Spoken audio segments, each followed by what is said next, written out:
I don't know what it is about bushcrafters, but this is sentimental fat wood. Hey Forest family, it's 2026 and you're very welcome back to the channel. I hope you've had a good Christmas and a happy new year to everybody. We got some exciting products and adventures here lined up for you on the channel, but straight out the gate, I've got a titanium stove in my hand and I want to tell you all about it. So before we dive straight into it, I'm going to hit you with a bit of lore.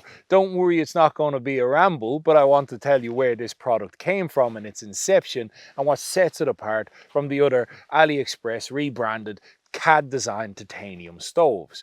For a start, a couple of years ago, a guy reached out to me who had a pretty small company but had all the gumption of an outdoors guy. We had great chats and many things back and forth, and he's possibly one of the coolest names ever, but his name is Elvis. Elvis is the owner of Forest Fundamentals, a company that he started off shipping from a small little shed in his back garden, and he just wanted to grow it in the outdoor space. But naturally, Elvis is understands that no man can be an island, and he reached out, and as always over the past decade, that's what I love to do. I believe that each one should teach one, and if you get to climb up a ladder, you should always reach down and help. I am a designer and it is my full-time job besides being in the outdoors. I want to be able to give those opportunities that were given to me by better people. So when Elvis reached out, pro bonoly, I jumped on and I said, you know what, Elvis, you're a cool guy, we get along, I like what your company's doing, let's work on what we can.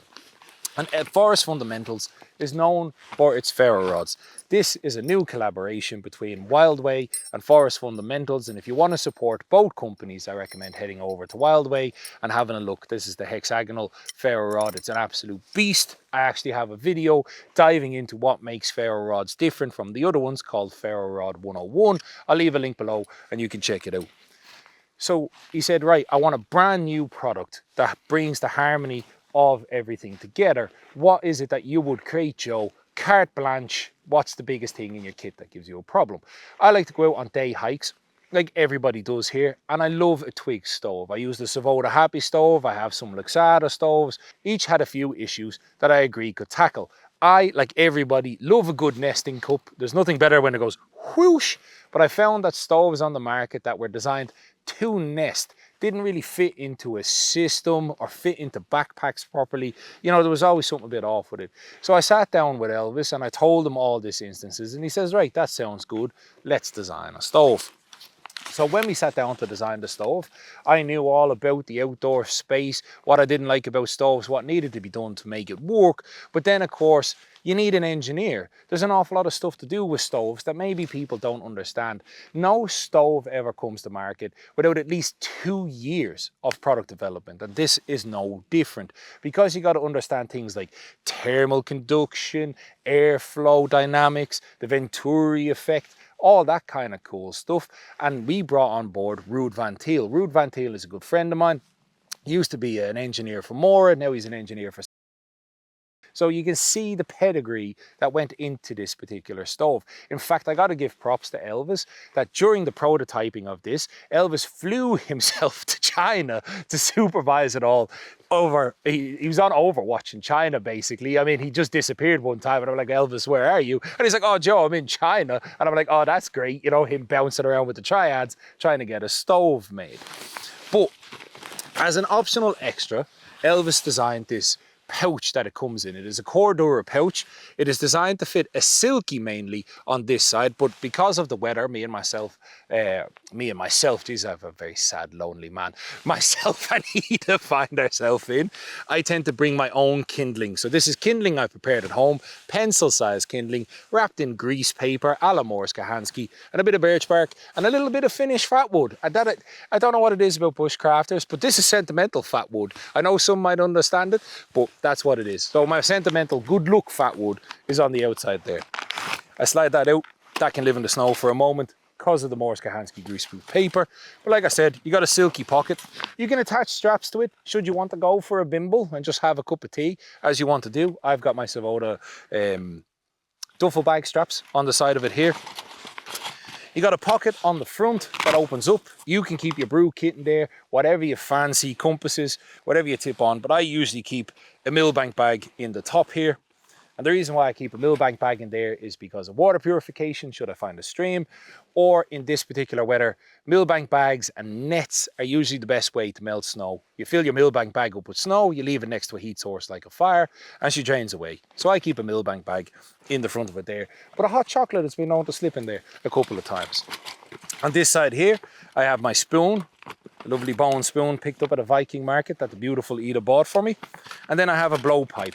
This is a pro tip for anybody who has never used a wood stove before or a small wood stove before, but having one of these pipes is a gift. Sometimes stuff needs a bit of help. You are working with smaller kindling, smaller sticks, and you just want to get your brew going, and you don't always want to be getting your face in the dirt and giving it the to get it going. So one of these is nice. I never travel anywhere without it. Straight out the top is my Nalgene bottle, stainless steel. It's been in all my videos. In fact, I've got a video on 20 hacks that you can do with your water bottle. I'll leave links below. But the nesting kit, the difference with this stove is designed to sit on the outside of bottles. Most try and sit in it, but this one sits around it, stove included. Next of all is the Forest Fundamentals titanium cup. This does not come with it as standard, it's an optional extra, but we put a stainless or a steel bail arm on the outside of it, clipped in here sideways, and we just didn't like the rigid arms. The rigid arms, when they fold over, they tend not to be so playful when you want to put it into your backpack. They tend to stick out a little bit. So we went with this kind of stainless steel cord here. And also, when you tilt it up this way, it's not going to land on your face and leave you looking like the burglar from Home Alone with a big scar from a razor, or with a big scar from a red hot glowing piece of metal that's on it. Butterfly handles tacked onto the side. The cup is made of grade 1 titanium. Measurements on the inside and the outside in ounces and milliliters. Here, look, if you want to go into the forest and get all Breaking Bad in your coffee cup, this is your man. And super light and won't warp. That's one problem I have with titanium cups, is the warpage that happens. We slide the stove out and voila, that is the Forest Fundamentals titanium stove. Brand new designed, like I said, and I can't iterate that enough. This just wasn't seen on AliExpress and bought and logoed. This was prototyped by me, by Ruud Van Thiel, and by Elvis himself all the way down in China. And this is what it get. He flew down there. This is one solid rolled piece of titanium that is tack welded on this side here. It ain't going nowhere. In fact, to all the early adopters who got on the list when the stove was in pre-production, I just want to say a thank you, because we wanted to make sure that this was solid, and it's not the easiest of things to produce. Elvis has some of the test footage up on the Forest Fundamentals YouTube channel, where you see him getting this glowing hot, quenching it, glowing hot, quenching it, throwing it down hills, because we wanted to make sure that these precise slots wouldn't warp, and also that the titanium that we were making it out of was the titanium we were being sold. So it definitely is. Next of all, there's a very unusual array of holes around the outside of it. And they're all there for a reason. For a start, these air holes around the bottom are perfectly set so that air can get in and do what it needs to do should you be burning wood. It has a generous fueling hole on the front of it here, as big but also as small as needs be to be able to get sticks in, and you can get sticks down through the top. It is wide enough even with a bottle on top of it. You got more airflow holes around the top, and you got directional arrows cut in up here for a separate accessory, which I'll show you later on in the video. There's 4 small holes on the outside here, and this was a major input that I had, and something that I really wanted the boys to work on, was that naturally sometimes if you're out in the woods, snow comes along, you know, inclement weather comes along, and you've got a glowing hot stove that's now just going to be put out in the rain.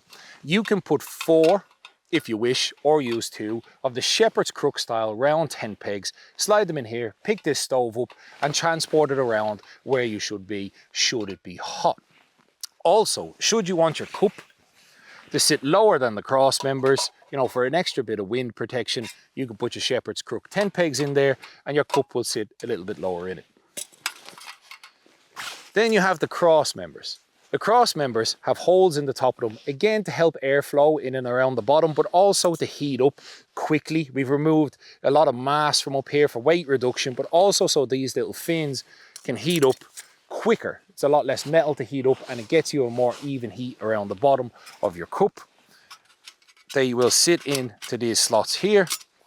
And as you can see, your cup will sit nice and high above it with a beautiful air gap underneath. These fins that go around here run around the circumference of it to get you that nice hot cup. You also have holes machined into these parts of it should you want to connect it to with steel wire so you don't lose them, because I can understand people can lose the fins on these all the time. But remember, if you do lose the fins, a couple of shepherd's crook, 10 pegs, job is a good one and away you go. So they come with it as standard. Also what comes with it as standard is a multi-fuel plate. This is always a problem for me whenever I'm out and about. If I use a liquid fuel tab in a tray that has an ash pan, the liquid fuel tab is just going to go all down through there and just it's going to be no use after a couple of minutes. If I use a hexamine tablet, it'll do the same, or they tend to slide around. And as always with transient burners that contain fuel, they can do the same. You put it in, your stove isn't exactly level and it'll start to bounce around. But this multi-fuel burner has this little hole in it that kind of looks a bit like a communion wafer, and that sits the transient burner absolutely perfect in it and keeps it nice and safe inside the stove. You just drop it in, but it also keeps your hexamine and liquid fuel tablets in one spot, center to the cup, everywhere where you need it to go. That comes as standard. Down the bottom is a removable ash pan. This is a solid ash pan because I personally don't like, especially in the summer months, when ash and stuff falls down here and you scorch the ground. Alaman's ratting and protecting nature, leave only footprints and all that good stuff. So the ash pan is solid. You have rounded legs here that bed themselves in to dirt should you want to, up to the level of the ash pan, and it still allows you to get a stick in there or a tent peg and push the ashes out should you want. But it also acts as a storage. There is an optional pouch that sits into the bottom here should you want to store tea bags, fire lighters, etc. And you can just clip your solid ash pan back on and away you go. That is what you get basically out of the box. You get the cross legs, you get the multi-fuel burner, and you get the stove itself. But there is optional extras. What are they, Joe? Well, I'll show you optional extras. There's the green Cordura pouch. There's also this piece of leather that you can get, and the reason why this piece of leather is here is because sometimes you got to pick your stove up. It can be hot. You can pick your stove up using the piece of leather, or use it to remove bottles, or you can use it to prepare your tinder on before you put it in your stove. And this also fits nicely into the ash pan section underneath here for storage. There's also this grill plate, but this grill plate serves two functions. One, you can sit it on top and it acts like a grill should you want to cook a mini burger or cook a little mini steak if that's your a la carte fancy. But it also acts as a bit more of a thermal mass kind of conductor. So if the weather's a bit colder, you can put your transient in here, or your wood stove, or your hexamine, whichever fuel of your choice, and this pan will get hotter and give you a bigger heated surface over and around the pot. Basically the same concept as you would see on a jet boil or a Primus, where you have those extra fins that run around the side of it. They're there to give you more thermal mass and help you heat things up quicker. And this is just an optional extra you can get should you want. That'll sit on the top and give you the same effect. So I'm absolutely super proud. 2026 is shaping up to be a very big year for myself and the beautiful Lita behind the camera. And this is one of the first products that I wanted to come along and show you. I have been so proud to work with Forest Fundamentals on this. It has been a very, very long time. There has been some setbacks, like with everything. We did not want this to hit the market until we could make it as perfect as we can. But of course, it's got to go out there and it's got to be tested. I also want to give a big thank you to all the early adopters who've already made YouTube videos about it, who've already gone out and tested it. We have sold out nearly of the first batch completely, and the reviews have been great. If you have bought the stove and have made a YouTube video about it, or you want to leave a comment or questions, please do down below. And if you've created content around the stove, tag either Ida, me, or Forest Fundamentals. I'll be happy to take a watch and also give it a reshare. And until the next time, I hope the new year shapes up to be great for everybody. See you on the road in 2026.